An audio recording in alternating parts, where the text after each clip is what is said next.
The Heart of Trauma: Healing the Embodied Brain in the Context of Relationships. Bonnie Badenoch. Our current capacity for attending is not a choice so much as a response. When we hold this view rather than the more critical stance that a person ought to be able to focus his or her attention, we become more likely to be able to support the emergence of a sense of safety in another. A judgmental perspective involves some degree of sympathetic activation that pulls us out of relationship and away from ventral openness to what is emerging in the moment, while the relaxation of judgment into curiosity about what may be touching another system and making it difficult to pay attention supports our own ventral state. Like a must-watch video for anyone in a relationship with an ASPE. Anybody in a relationship with someone on the spectrum, or has Asperger's, has autism, has sensory processing disorder, something along those lines. And I am going to share with you everything an ASPE wishes her partner or his partner would know. When there is a sense of threat arising either internally or externally, our focus of attention adaptively narrows so that we are concentrating on the source of danger, without other stimuli pulling us away, activating the central parvo cells. Even low levels of threat that don't rise to conscious awareness call on us to alleviate danger by seeking to control the situation, which requires close focus on the next steps we need to take to survive. Even more subtly, when we shift left at the expense of the right, that in itself initiates a separation from our main source of security. Our current left-shifted culture of speed, task focus, and overwhelm requires us to stay exclusively in parvo's narrow focus the majority of the time, with harmful consequences for muscles, bellies, nervous systems, and relationships. As with all other neural streams, once this pathway is deeply ingrained, it is challenging to leave. Potentially traumatic experience, if it doesn't bring on dissociation, holds us in parvo's tight focus while events unfold. Undigested trauma has a tendency to keep us there, as we either protect ourselves by focusing away from reminders of the experience, or feel the danger all over again when implicit memory is touched and awakened, meaning we go either into fight or flight, or we dissociate and go into freeze. You can see it in this graph. So if we are in our comfort zone, emotionally regulated, this is also called the window of tolerance. So we feel relaxed and regulated and calm. Especially for an autistic, this window of tolerance is quite narrow, meaning that there is a lot that can pull us out of this window of tolerance, and we are either in fight, flight, or freeze response. It is well known that autistics have difficulty making eye contact, but I think there is a reason for this. For autistics who are so sensitive, this means eyes that feel judgmental, hard, hostile. We will not want to look into them. Eyes that are soft, from a person that makes us feel accepted, relaxed, and welcome. Those are not perceived as a threat. So we probably make more eye contact with such a person. These changes in our eyes are parallel to the movements of our autonomic nervous system. The optic nerve, the neural highway that brings the outside inside, is similarly built from neuroectoderm cells. More than a biological understanding, this perhaps gives us a felt sense of the fluid intimacy between the tissues that encounter the outer world and the deep nervous system that receives and organizes that world within us.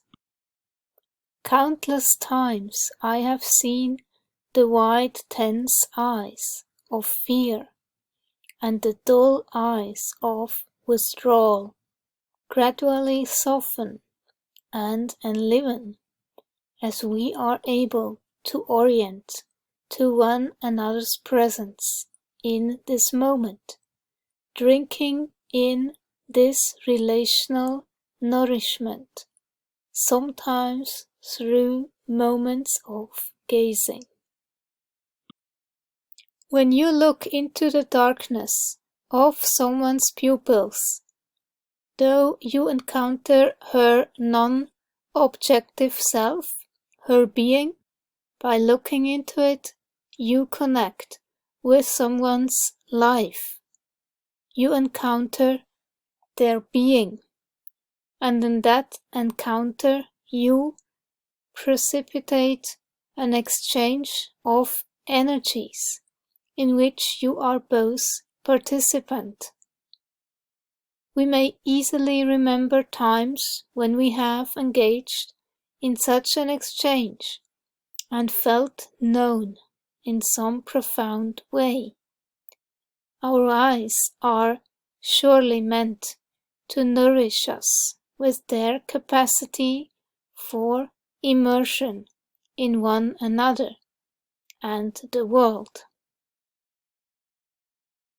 And if the world or another is overwhelming, we will dissociate and look away because it's too much, it's a threat. And you need to be aware of that. Not just like no up here, but like no in here, because it's really important stuff, and it's stuff that greatly affects the relationship in really negative ways when you're not aware of these things. Those of us who have experienced trauma of whatever intensity and duration will likely be especially sensitive to some degree to fluctuations in the prosody of other voices.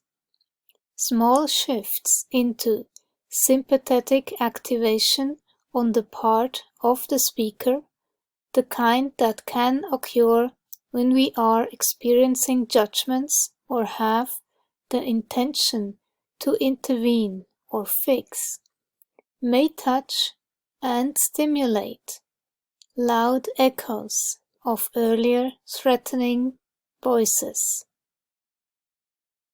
The accompanying shifts in the ANS of the listener can look out of proportion unless we remember that his or her system is responding from the depth of internalized experience rather than this moment only.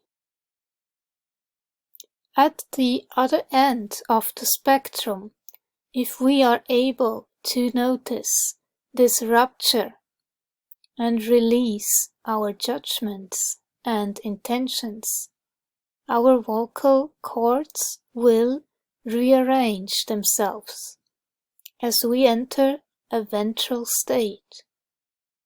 The prosody of our voice, conveying receptivity and kindness, can then become a nourishing elixir, bathing the neural streams that are alert for danger in the healing wash of safety. There are a lot of different aspects to being in a relationship with an Aspie. I think that's the first thing to understand, is we are a very unique breed. And with that comes some very unique needs and limitations and areas where we require a lot of grace and patience. The first thing that I believe all partners should know if they're partnered with somebody that is on the spectrum is that each of us can be extremely overwhelmed in the physical presence of another human being. Extremely, extremely, extremely overwhelmed. And I don't know any better way to describe it than to describe it like this. Everybody kind of has an energy that they put off. Everybody has an energy, and that energy can feel like pressure, like a pressure almost. And how an Aspie can feel is when they're in sensory overload especially, but kind of even any time, the closer you get to them, then the more like force they feel, or pressure almost, that they feel being like exerted onto their body. And the deeper they are into sensory overload, and the closer you get to them with that energy or that pressure, it kind of feels like our heads are being put into like a vice, and you're like cranking it tighter and tighter, and like almost our whole bodies are put into like something that has like a vice on each side, and you're just cranking the wheel, you're just like cranking it, and you're like squeezing our guts out almost. I don't know how else to describe it. It just feels like a lot of pressure on the body, and then it also feels like someone has put our head in like a garbage bag and is suffocating us. We can't breathe. Like we actually feel like we can't breathe, like we're being really, really smothered. In the presence of an experience that we neuroceive as dangerous, our system will automatically and adaptively tighten at many levels to prepare for protective action. Numerous pathways, including our enteric and autonomic nervous systems, brainstem, limbic region, and some aspects of the cortex, will participate in sending messages to tighten our muscles. We are designed also adaptively to release this tension when the neuroception of safety returns. However, for many of us, probably most of us, that return to safety is elusive and infrequent for the cultural reasons we have been exploring and because of historical remnants of our own earlier experiences that linger in our muscles. In this case, the ascending arc of the circle, which is always active, sends the message upward from chronically tight muscles that danger is still present. That message in turn helps maintain the tension in that particular muscle group and supports an ongoing neuroception of danger, often at such a low level that we have no conscious awareness. Autonomic nervous system guardian of safety. The moment-to-moment sensitivity and responsiveness of our autonomic nervous system, ANS, to our felt sense of safety and threat is astonishing in its unfailing instinct to protect. Mostly below conscious awareness, these bidirectional neural pathways mediate the activity our visceral system to support our capacity to be moved in synchrony with our felt sense of current internal and external conditions. These microsecond adjustments that engage the complex interaction of the various autonomic pathways provide a symphony of responsiveness that we can trust to foster our safest possible passage through life, given what is active internally and what is arriving through the senses. All investigations into our physiology go through stages of development, arising from a curiosity about what processes underlie our felt sense experience. When our system senses that we are no longer having a neuroception of safety, we adaptively move into intensified sympathetic arousal. These pathways strongly innervate the gut and other organs below the diaphragm, while also influencing the face, eyes, and heart. While this activating system is always contributing some of its circuits to our aliveness in play and curious exploration, additional neural streams are now activated for protection. Social engagement diminishes, so we won't be distracted from the source of threat. And whoever is with us will feel this shift away from connection.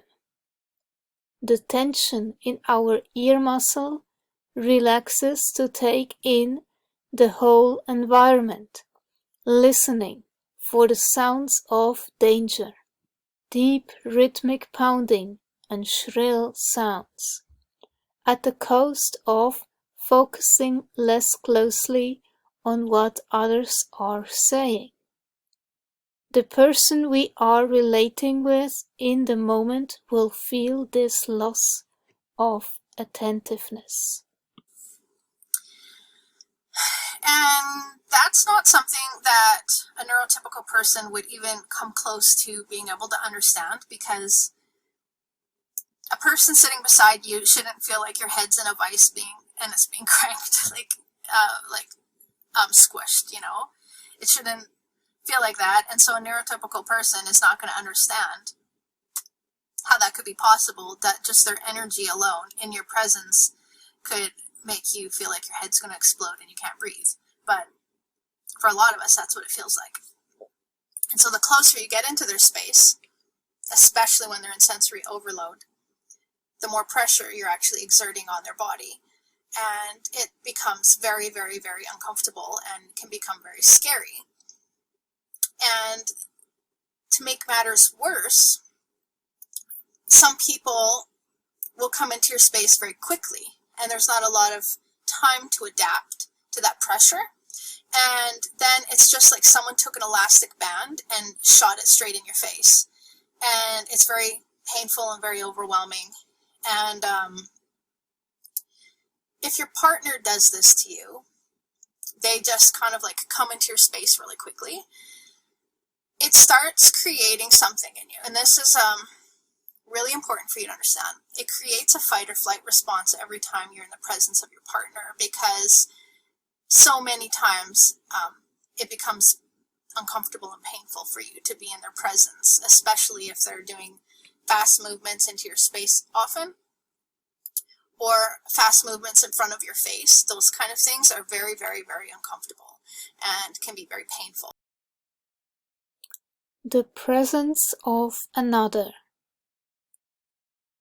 At the most basic and pervasive level, we shape one another's embodied brains from pre-birth to death. Our nervous systems continually ask this question: are you with me? The answer is yes when we are present and available to one another, without judgments or agenda in that moment. True safety, true presence, true listening. Social baseline theory tells us that when we have a felt sense of being accompanied, everything becomes easier and less painful, freeing our resources for relating and creating. Our primary emotional motivational systems in the midbrain are arranged so that remaining in connection is the first priority. This is where you're going to run into a bit of an issue. If you're going to decide that you want to try to make a relationship work with a neurodiverse person, then you are going to have a lot of sacrifices that you're going to have to make. And when you perceive their neurodiversity as a preference instead of a disability, then what you're doing is you're not recognizing that the things that they are very uncomfortable doing, the things that actually cause them pain and massive discomfort, those are not preferences. I don't prefer to be home or in my bedroom. I don't prefer that. I have an inability to go into a place where there's a bunch of people and not feel physical pain. It's not a preference. So what my partner is saying is, I want you to allow yourself to endure a certain amount of physical suffering, pain, and trauma for my own good, which is a very, very selfish thing. Your Aspie partner is not choosing to be home and not go to these activities and events and all these things. They're not choosing that to be difficult. They have an inability to do those things with you without it causing them harm.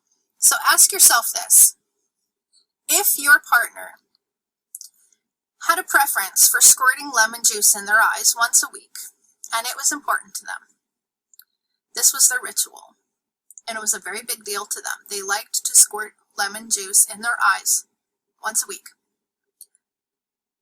Would you, for their sake and their enjoyment, participate in squirting lemon juice in your eyes because it is something they don't want to do alone? Would you see rhyme or reason to that? I don't think you would. This is a really good book. I can highly recommend it. And it is especially true for autistics, what is described here.